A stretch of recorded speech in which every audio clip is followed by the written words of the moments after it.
Episode 2। कर्म कभी माफ नहीं करता। नमस्कार। आज की यह वाणी उस सत्य पर प्रकाश डालेगी जो दिखाई नहीं देता, लेकिन जीवन का हर लेखा जोखा लिख देता है। उस सत्य का नाम है कर्म। भाग एक। कर्म क्या है? कर्म केवल किए गए कार्य का नाम नहीं है। कर्म हर विचार का, हर शब्द का और हर नियत का हिसाब है। मनुष्य कहता है, मैंने तो कुछ गलत किया ही नहीं।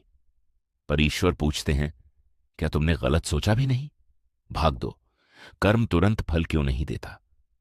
अनेक लोग कहते हैं, यदि कर्म होता तो गलत करने वाले सुखी क्यों होते?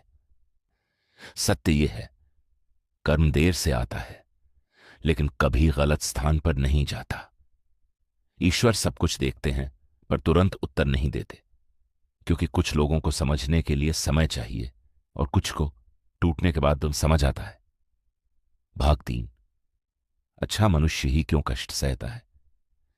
अच्छा मनुष्य अक्सर पूछता है, यह सब मेरे साथ ही क्यों? क्योंकि ईश्वर केवल मजबूत कंधों पर ही भारी बोझ रखते हैं।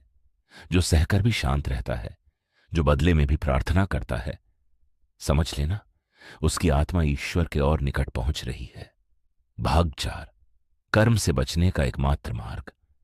कर्म से बचने का केवल एक ही मार्ग है। अपनी नीयत को शुद्ध रखो। लोग क्या सोचेंगे ये छोड़ दो। ईश्वर क्या जानते हैं, बस उसी का ध्यान रखो। यदि आज जीवन थोड़ा भारी लग रहा है तो घबराना मत। समझ लेना, ईश्वर तुम्हें तोड़ नहीं रहे, वे तुम्हें आगे के जीवन के लिए तैयार कर रहे हैं। मैं फिर मिलूंगा अगली वाणी के साथ। जय श्री कृष्ण।